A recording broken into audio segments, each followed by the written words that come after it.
Hi, this is Nathan with Jones's Journey, and this is RV Tips on the Road. Today we are going to talk about maintenance on our water heater. Now, in this RV, in our Class A, we have an Atwood water heater. It is strictly propane. There's no electric to it, so there is no anoid in it.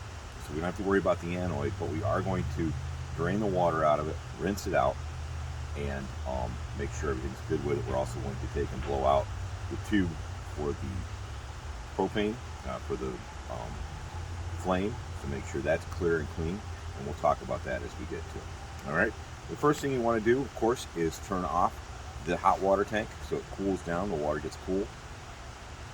The second thing you want to do is make sure you turn off your water. You don't want water going into it while you're trying to empty it out.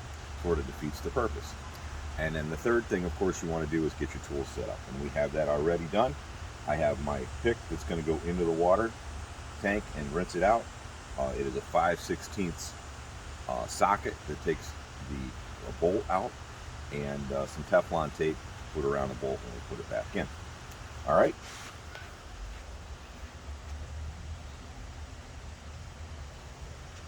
Now, our plug has a plastic outside, so when we take it out, we're going to have to be very gentle, or make sure we have a backup just in case we do any damage to this, and strip it on the outside, because it's going to be a little bit softer than a metal plug would be.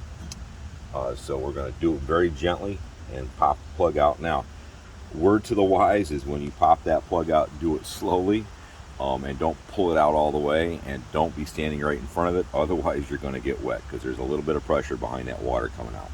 Even though there's no fill to it, there's still going to be pressure behind it.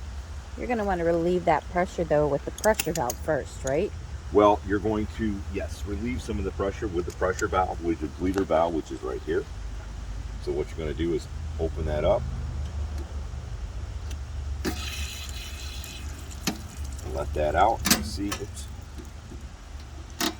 see that pressure is relieved, but there's still going to be water pressure just from normal pressure of 6 gallons of water being in that tank. So the pressure has been relieved, okay? And we're going to inspect that to make sure that's not leaking when we refill the tank. Check all your wiring and make sure that's all good. All your clips are in tightly. There's no corrosion, anything like that. And then once we've done that, before it gets wet, then we're going to take the plug out. Okay.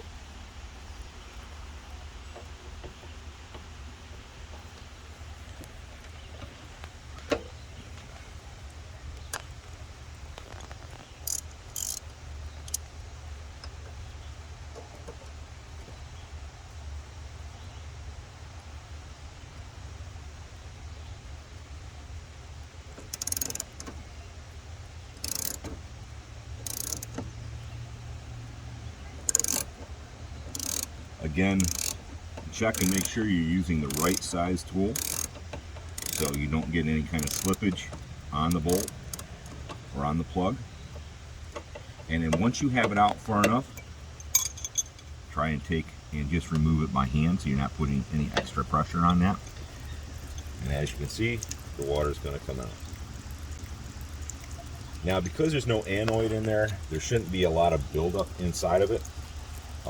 Gas propane heaters, gas water heaters tend to not have that, but because of where you've been, especially if there's a lot of hard water content, a lot of mineral content in your water, and if you don't use a water softener, which we don't right at the moment, you are going to have a little bit of mineral deposit in there. So now, as you see, it's draining out. I'm going to stand back a little bit, and I'm going to release that pressure relief valve, and that's going to give us a bigger flow. That's where, if you're standing in front of it, folks, you're going to get wet. So make sure you're standing out of the way.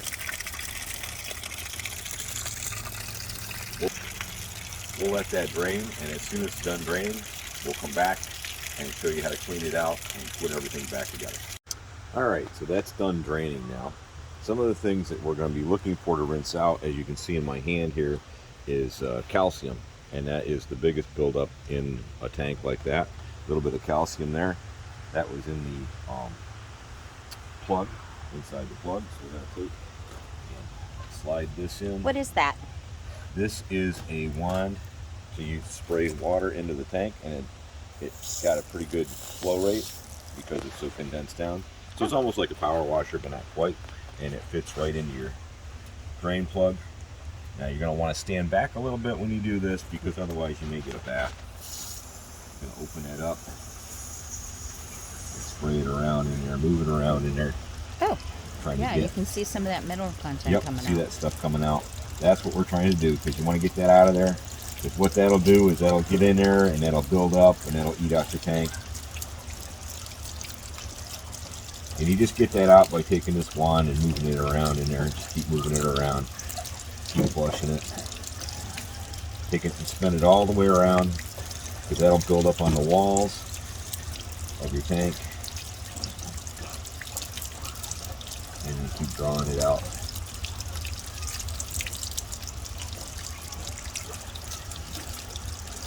And then what I'll do is I'll shut that off, pull that out. The angle on this one's a little tough to get into, but if you can, get in there and try to feel in there, see if it's all out. And if you can't fit in there because of the angle like mine is, just stick that back in there and rinse out some more. You don't see any more come out. You're never going to get all of it out, but you will get a bunch. As you can see, I'm still getting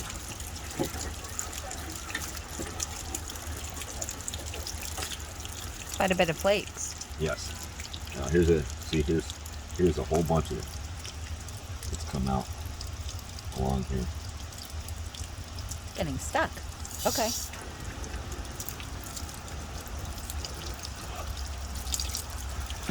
And as you take that wand and spin it around, it washes it off the walls,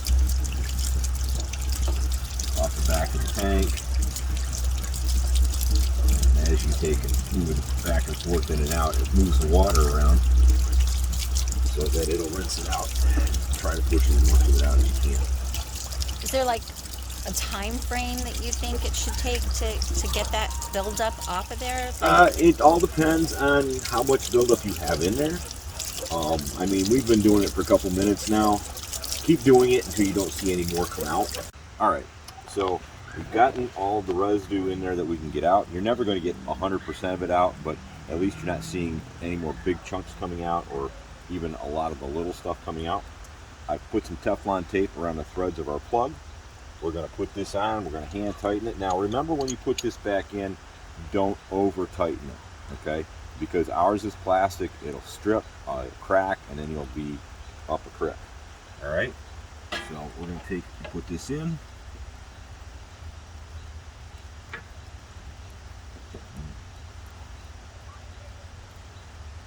And if you still have a little water in there, that's fine, because remember, you're just going to fill this back up.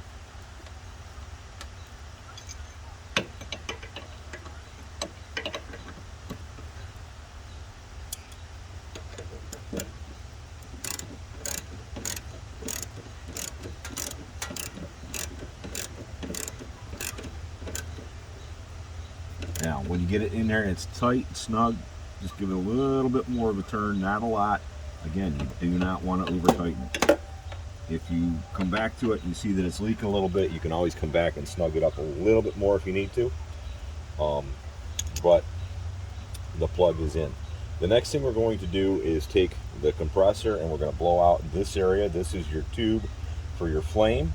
We're also going to blow out this. This is where the propane fills in, and your flame will be in here. We're going to blow that out. What likes to happen, especially if you don't full time, is bees love the smell of propane, all kinds of bees. And mud wasps like this dry area, and it's warm in the wintertime when it's going. So they come in and they try to build nests. And sometimes they'll build them in the tube, or you'll get a spider in there and it'll block up the tube with its web. So you're going to blow that out so you have a good clean airflow. Alright, as you can see, I had at one time mud wasps in here and we got those knocked out, but they didn't get in the tube, so we're good there. But we're going to take that compressed air and blow that out, and then once we're done with that, we're going to clean up this area and make it look all good. Okay, and when we're done with that, we'll be back to you to show you how to fill up your tank. Alright, so as you can see, we're all cleaned up. We've blown the tube out to make sure there's no debris in there.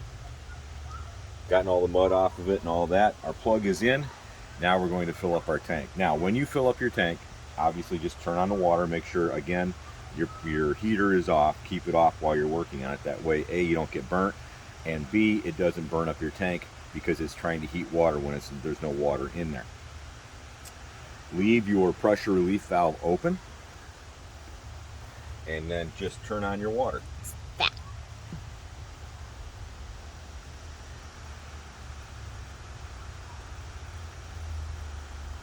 All right, and you're going to feel or hear your tank fill up. And with this pressure relief valve open, the air that's inside of there will be pushed out. You'll hear that. And then you'll know the tank's getting full when you get a little bit of spit and spurt of water coming out through that. You're going to want to keep it open and get as much of the air out of it as you possibly can until this is a steady stream of water coming out. Okay, so as you can see, we've got a little bit of water coming out. I shut the water off just to make sure. I'm going to turn the water back on. You've got a good steady stream coming out of it. You're going to get some burps out of it. Let it run a little bit. It's not going to hurt it.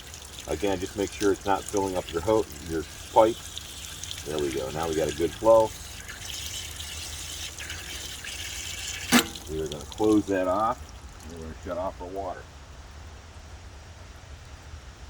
The next thing we're going to do is we're going to go inside and turn on a hot water faucet.